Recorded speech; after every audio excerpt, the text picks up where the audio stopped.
I want to talk about watching your words, watching what you say, watching the language that you use. I find this very interesting. Just with how we use our language will determine how we see reality. And it's incredible to really watch this in real time. And you can watch it just by how you feel about certain situations. And also just the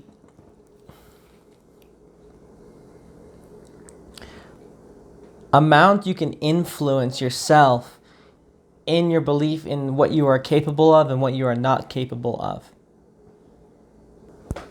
If you watch what you say, you can either build trust with yourself or you can lose trust with yourself. There is a huge amount of emphasis on holding your word. And if you can put an emphasis on your own word with yourself, then you can definitely leverage your word against yourself to make promises to actually get things done that you otherwise wouldn't have had gotten done. For a lot of people, having their word is all they got, and having their word is actually one of the most powerful forms of currency. Why? Simply because you're putting your respect on the line, and people, whether or not people will respect you or not, is absolutely everything. Because if you can get people to respect your word, then you can establish that trust. You can establish people being able to actually listen to you and believe you when you say something. And that's very useful for a lot of situations. But let me talk about how, just in depth, what I mean about holding your word to yourself and watching the language you use. Like, if you say something, there's a couple facets to this whole topic of using your language. Is watching the words you use, and there is watching like what you say to yourself. So I'm going to just talk about for a second watching what you say to yourself. If you say, I'm going to do this by this time, and then you don't do it, then you're going to be breaking trust with yourself. You're going to be not taking what you say very seriously. And if you build up that pattern, then you're going to be building up a pattern of someone that doesn't get to doing something when they said they're going to do it. And that's really tough, because whenever you want to make a serious change in your life, that is emotionally difficult. All you really have is your own intention, your own word, and you saying to yourself what you're going to be doing. Now, it does help to be telling other people. This is why we write it down. This is why we put it in the journal. This is why we tell other people to really emphasize like that we are going to hold our word. But ideally, we just want to be able to hold our word to ourselves just in our mind when we think of something. But if you have to write it down, do that. But notice all the times that you say you're going to do something and then you actually do it, or you think you're going to do something and then you actually do it. Especially when it's something emotionally difficult and you follow through on it. And notice the times and how you feel when you say you're going to do something and then you don't do it, and how you feel then. That's always tough as well. So notice that. Try to keep it congruent where you only do what you say. And then on the other side of this whole idea of watching what you say and watch the words you use specifically, I've noticed where under most contexts I will take out the use of the word shouldn't or should. A lot of this comes with like the blaming or whatever when you're talking to people, like you should have done this or you shouldn't have done that. And of course the obvious, well, not so obvious actually, but of course the way to aikido that response is like, well, how could you have should have known? Or how could you have shouldn't have known? So That comes from Wayne Dyer there, from the book Pulling Your Own Strings. Great read. Definitely want to reread that one again. But just using words like you should have, or, or something like you need something versus you want something. A lot of times we'll get that mixed up when we say we need something, but really we just want it.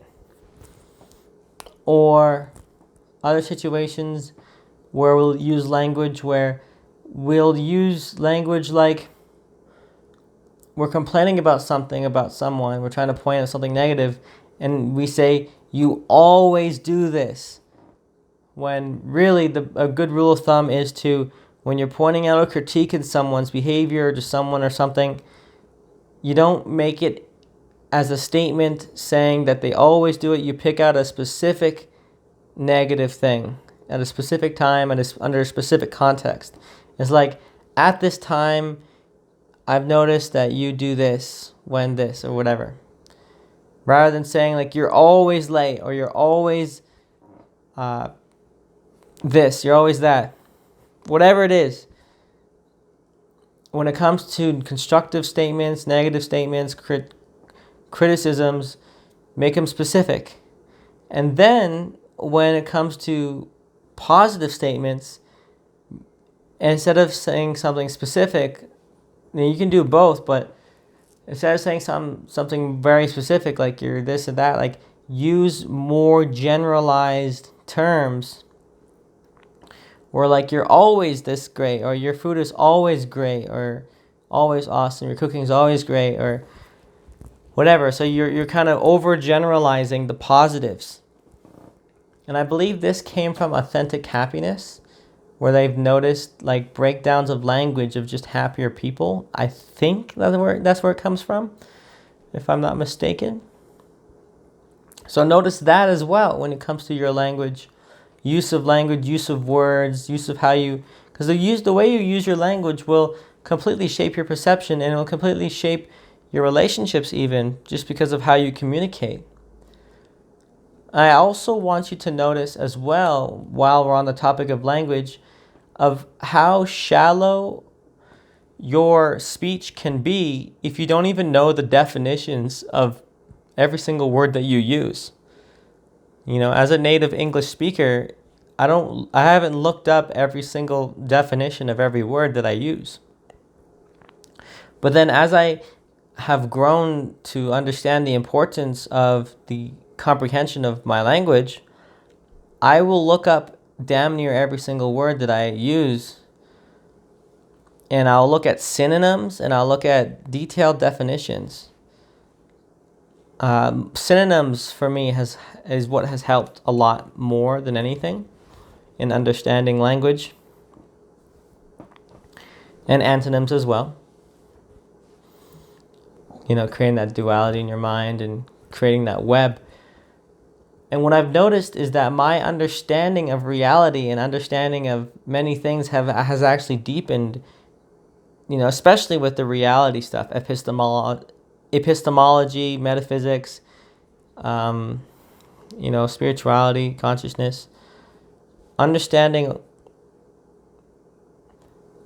just individual words at a deeper level, contemplating individual words for several hours on end, strengthening my entire network of depth of understanding with each individual word creates an overall deeper structure of understanding for language. So when you do your homework on every single word, then it all stacks up to like a really tall tower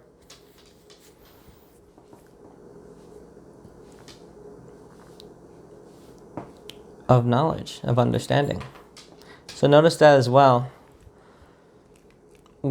Another thing to point out with your use of language is try to avoid, try this on, for the next month, where instead of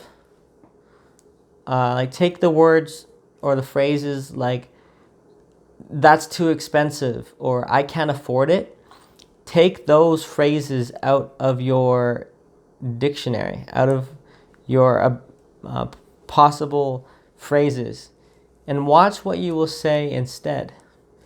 Try to say things like, like, I know, like Robert, the guy who wrote Rich Dad Poor Dad, spoke a little bit about this, where instead of saying I can't afford it, you ask, how can I afford it? And just even rewiring how you think about money, your relationship to the prices of other things, saying how things are expensive, whatever.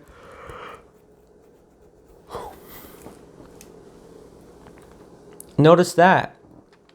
Notice your use of language when you're in pain, like, oh, like I'm hurting, I'm in pain, or do you even say, how do you describe a painful experience to you? Do you say yeah, this too shall pass, or I'm growing through this right now, or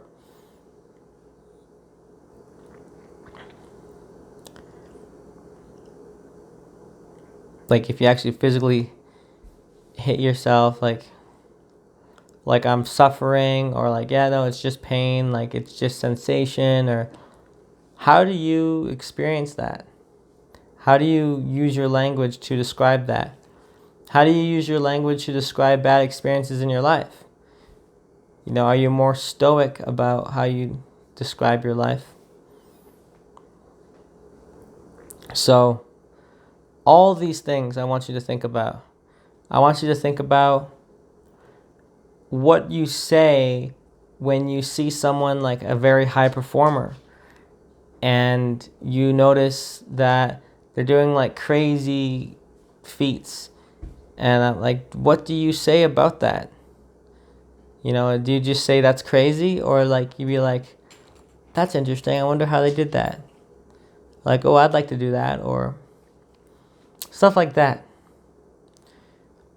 A lot of times our minds will close down and demonize something that is too different from what we understand, just as a natural knee-jerk reaction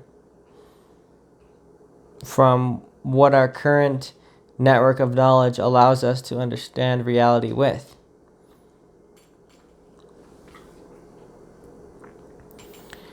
So notice when your mind starts to close down, and try to use language that will open up your mind a little bit.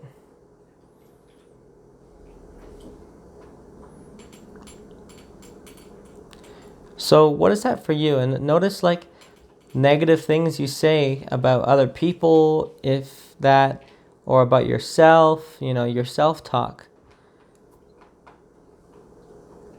What are you saying throughout the day? Is it primarily positive? Is it primarily negative? Is it a mix? And also, how do you feel about the way you use your words? Hey, Leah. How do you feel about the way you use your words? Is your mood positively impacted or negatively impacted? Notice that as well. So with that, hopefully that will give you some wood for the fire for you to think about. Some fuel. Something to chew on. Thank you for watching, and I will see you in the next one.